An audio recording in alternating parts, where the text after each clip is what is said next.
그 과정에 있었던 그 정말 참담하고 그 피냄새 나는 이런 역사들이 있잖아요. 예, 그것들을 쭉 정리 잘 설명을 해줄 수 있으면 좋다고 생각해요.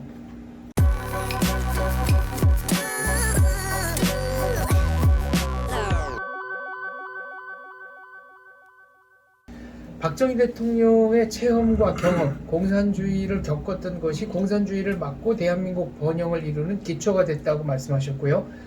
또 지금 그 연장선상에서 보자면 10대, 20대 같은 경우는 아까 말씀하신 60년대, 70년대 대한민국이 북한을 앞질러간 그 역전 드라마를 체험하지 못한 세대입니다. 태어나 보니까 이미 선진국이 되어 있었다. 그래요. 그러면 이런 세대들에게 이 역전의 역사, 발전의 역사를 어떻게 좀 가르쳐주면 되겠습니까? 그건 뭐 너무나 당연한 얘기고 상식적인 얘기지만 주입식으로는 안 되겠죠. 자칫 우리가 애들한테 야 현대사가 이런 거야 라고 말을 꺼내는 순간 이제 라떼로 치고 그렇죠. 네. 그래서 그렇게 하면 안 됩니다. 그 효과가 없어요. 답답하겠지만 스스로 깨닫게 해야 됩니다. 시간은 걸리죠. 그러나 스스로 깨닫게 해야 돼요. 그러려면 저는 북한을 제대로 알게 하는 것이 중요하다.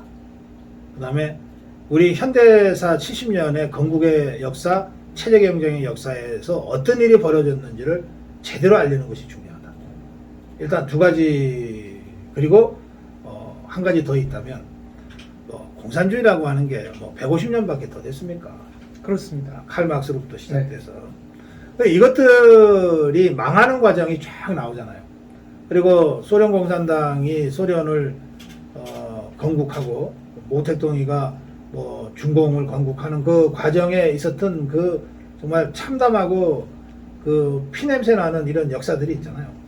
예, 그것들을 쭉 정리 잘 설명을 해줄 수 있으면 좋다고 생각해요. 그래서 세 가지 차원의 역사 교육이 필요한데, 이건 교육이라고 하지만 가르치는 교육이 아니고 스스로 깨닫게 하는 교육이 필요하다. 첫째, 세계 공산주의 역사가 얼마나 이게 참 처참한 피해 역사였나. 그래서 이것들이 말이죠. 인간 정권을 잡으면은, 권력을 잡으면은 이 공산당들은 인간을 개조해야만 됩니다. 왜냐하면 자기들이 그리는 유토피아를 지상에 건설할 수 있다고 사기를 쳐서 정권을 잡은 거기 때문에 이 자기들이 그리는 이 유토피아를 지상에 건설하기 위해서는 인간이 개조가 돼야 되거든요.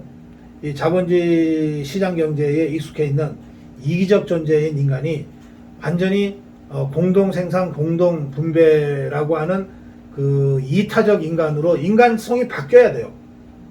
인간성을 바꾸게 하기 위해서 재산 다 뺏고 집단 농장에 생활하게 하고, 그래도 안 들으면 교화소에 보내거든요. 그 극단적인 형태가 폴포트 정권의 킬링 필드 그렇죠, 아니겠습니까? 그렇죠.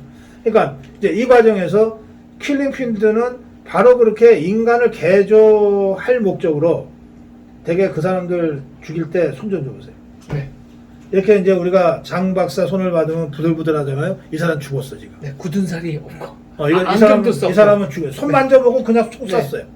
이런 식으로 해서 한 200만 명을 죽였는데, 그때 그 캄보디아 인구가 2천만 명이 안 됐거든요. 네. 1,000만 명쯤 남짓됐기 때문에 인구의 30%가 손 만져보고 죽이는 거야.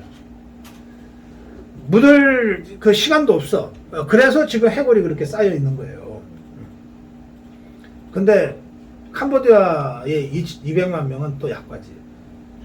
중국 모택동의 그 인민공사 때문에 2천만 명이 굶어 죽잖아요. 네, 대약진 운동. 예, 대약진 운동 때문에 2천만 명이 굶어 죽어요. 또 소련 스탈린의 소비에트 때문에 한 2,500만 명이 굶어 죽어요. 이게 김정일이가 성군 정치하는 바람에 250만 명이 굶어 죽어. 그러니까 이런 식이에요. 그러니까 세계 공산주의 역사를 그냥 사실대로 잘 얘기해 주면 되는 거예요. 그게 제일 베이스에 깔려 있고, 그 다음에 70년 전에 한국 현대사에서 저 김일성 집단이, 박헌영 집단이 무슨 짓을 했나를 잘 보여주면 됩니다.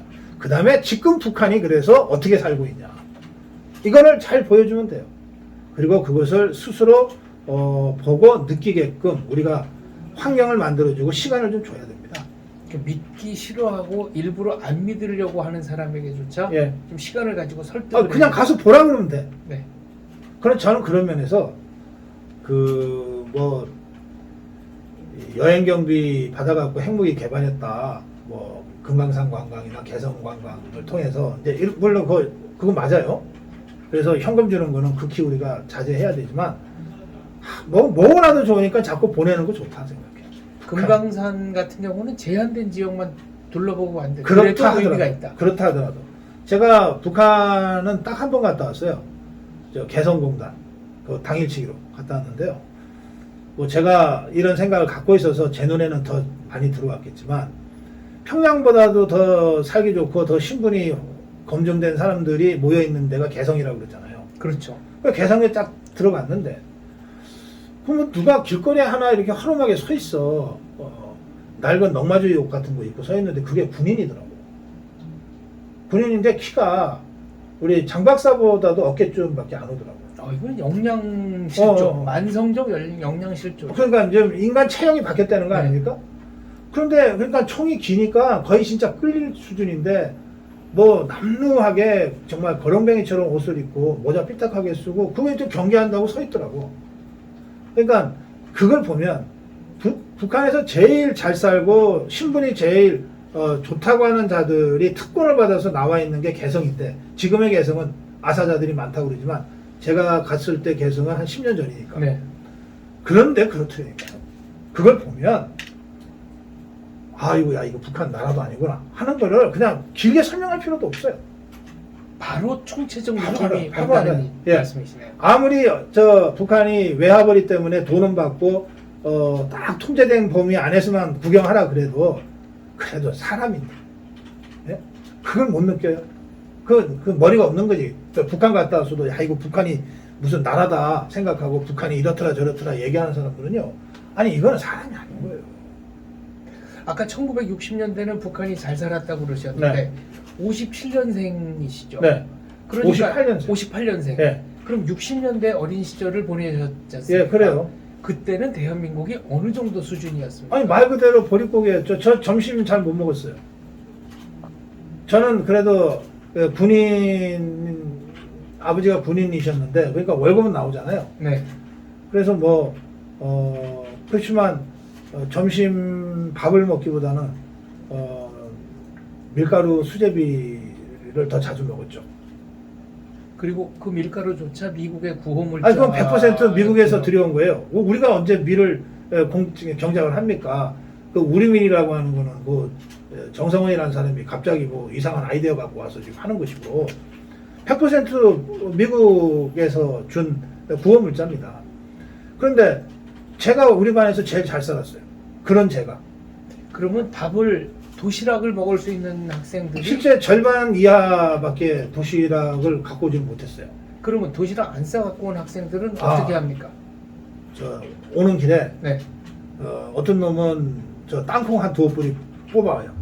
흙이 막 묻어있는 땅콩 두어 뿌리 뽑아와요. 그게 지 점심이야. 어떤 놈은 무 하나 덜렁 뽑아와요. 그리고 어떤 놈은 그것도 안 되니까 그냥 물로 채우죠. 물로. 그리고 이제 밥 먹을 때 슬그머니 나가는 애들이 꼭 한 대여섯 명씩 돼.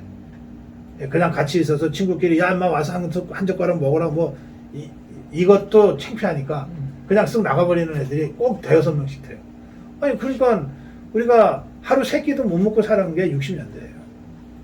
대한민국의 근현대사의 성취를 부정하는 사람 중에는 네. 50, 60년대가 가난하긴 하지만 낭만이 있었고 우리끼리 자급자족하면서 굶으면서 낭만 느껴보라 그러지. 아니 이게 어쩌다 한 끼 굶는 게 아니고 또 다이어트 위해서 굶는 게 아니에요. 진짜 먹을 게 없어서 굶는 거야. 그러면 나가면 픽픽 쓰러져.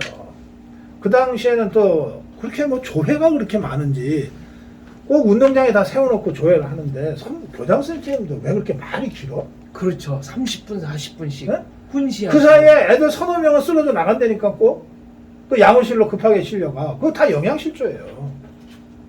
그런 데서 무슨 놈이 낭만이야. 그리고 그 당시에 개발이 안 됐으니까 농촌이 더 풀어졌을 것 같죠? 아니에요. 산이 헐벗었어. 다 민둥산이었어. 민둥산. 왜냐하면 다 기름 없고 가스 없을 때니까 다 나무 배 갖고서 땔감으로 썼다고요. 그래서 산이 전부 헐벗어서 그래서 비 오면 홍수 나고 가뭄 지면은 방법이 없고 그랬거든요. 그러니까 제 구매학교 시절은 그저 1년에 거의 3분의 1은 나무 심으러 다녔던 것 같고, 그 다음에 솔방울 치러 다녔고, 뭐 송충이 잡으러 다녔고, 화학약품도 없으니까 송충이가 소나무 갉아먹는다고 그 송충이 잡아갖고서 매일 100마리씩 잡아갖고서 학교에 제출하는 게 과제야. 그럼 그걸 어디다 쓰는 겁니까? 아니 그냥 죽이지. 아, 소나무 방제를 위해서 그렇지. 학생들이 그렇게 네. 동원이 됐다. 그렇죠. 근데 그냥 잡아라 그러면 이게 확인이 안 되니까 잡아갖고 학교에 제출해라 이렇게 되는 거예요. 제출해서 이만큼 쌓아놓으면 불질러서 다 태워 죽이는 거죠. 그렇게 해서 지금 이 대한민국에 이 푸르른 삼림이 된 거예요. 아니 뭐 산이 어느 날 갑자기 네, 뭐 머리 심기 하듯이 그런 갑자기 게 아니거든. 알아서 산림 녹화가 되는 건 아니죠. 아니, 그런 게 아니에요. 인위적인 노력의 결과죠. 그렇습니다. 그게 60년대, 70년대 이런 제가 일상적으로 살았던 일이라니까요.